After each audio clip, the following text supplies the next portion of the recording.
Hi all, welcome back to Sho Academy, and welcome to Chapter 5. That's about enzymes. This chapter is important and needs your full attention. I'll give you concentrated facts from Paper 2 Scope. This chapter covers two very related topics. The first is, what is an enzyme as a biological catalyst, its action, and its key features? The second is, what are the factors that affect enzyme activity? Let's start with the first topic. Here are two questions. What are enzymes? And what is an enzyme-catalyzed reaction? Let's start with the first question. Pay me close attention. What is enzyme? An enzyme is a catalyst that controls the speed of chemical reactions in all living cells. Three important things to know about enzymes definition. Number 1. All enzymes are made of protein. That means they all contain nitrogen. Number 2. Enzymes have active sites. The shapes of their active sites are different, and they are complementary to the shape of the substrate.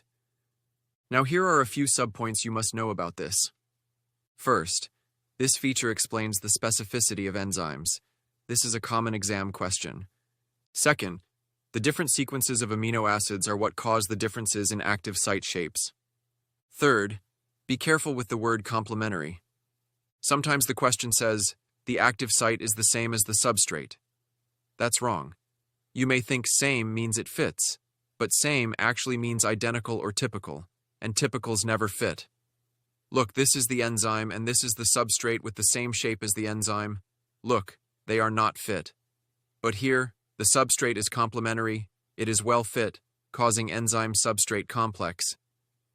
Number 3. Enzymes function as biological catalysts. What does that mean?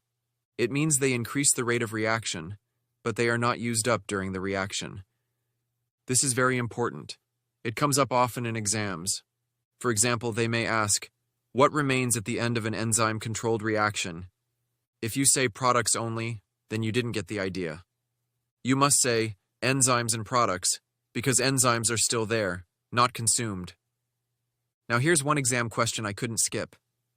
They give you a flat curve and say, this curve shows the concentration of a substance during an enzyme-controlled reaction.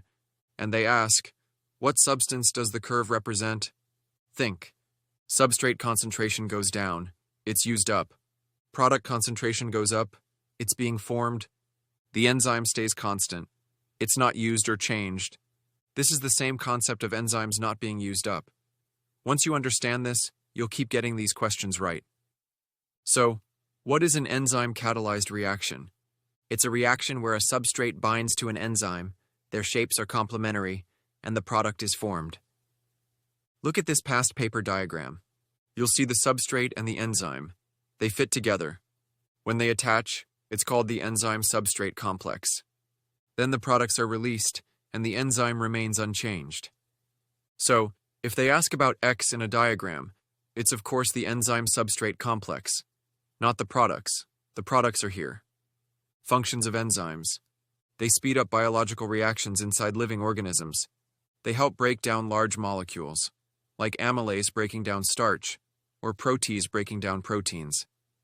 They also break down toxic byproducts of metabolism, like catalase, which breaks down hydrogen peroxide. And they can help build larger molecules from smaller ones.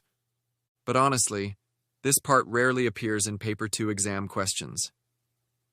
Now let's move to the second topic, factors affecting enzyme activity. Factor 1, temperature. Enzymes in the human body generally work best at 37 degrees Celsius. That's their optimum temperature. What does optimum temperature mean? It's the temperature where enzymes are most active. What happens below optimum temperature? Enzyme activity decreases. Why? Because molecules have less kinetic energy, so they collide less often. As temperature rises toward the optimum, enzyme activity increases. Why? Because both enzyme and substrate have higher kinetic energy, so there are more frequent effective collisions. Now what happens above the optimum temperature? Enzyme activity decreases sharply. Why? Because the enzyme becomes denatured. What does denatured mean? It means the shape of the active site has changed, so it no longer fits the substrate. Why does it change? Because high temperature disrupts the hydrogen and ionic bonds, which changes the sequence of amino acids, and in turn the shape of active site. You must know the shape of the graph showing the effect of temperature on enzyme activity. It rises gradually to the peak, then drops steeply, not gradually, steeply, because the heat rapidly breaks bonds, causing sudden denaturation. Now look at this past paper question. The graph is inverted. You might find yourself selecting the optimum temperature from the bottom of the graph, not the top. Why? Because in some questions the y-axis is labeled time taken to digest particles. In that case, a lower time means higher enzyme activity. So the peak of enzyme activity is at the lowest point on the graph, not the highest.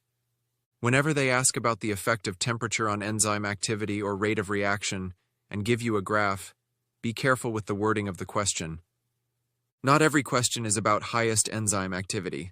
Some are tricky. Here's one more tricky question. They asked, what is the point of highest kinetic energy? Don't rush to pick the point of highest enzyme activity. That's not what they're asking. They're asking about the point with highest temperature, which gives particles maximum kinetic energy. So the answer is the last point before denaturation, not the peak of activity. Factor 2, pH. Enzymes also have an optimum pH. For most enzymes, that's around pH 7. Some enzymes, like those in the stomach, work best in acidic conditions, around pH 2. Here, if pH above optimum, enzyme denatured, and if below optimum, guess what? Also enzyme denatured. But denaturation from pH is often less abrupt, unless the pH is extremely high or extremely low. So you may see the cure go up gradually and down gradually. And that's it for the essential facts about enzymes, straight from the scope of Paper 2 and packed with Sho Academy. Now it's time to test what you've learned. Head over to our Chapter 5 classified digital quiz, Real Past Papers exam questions. Let's see if you really got it. Click, solve, and show that you're enzyme smart. See you in the next chapter, and until then, keep learning the smart way with Sho Academy.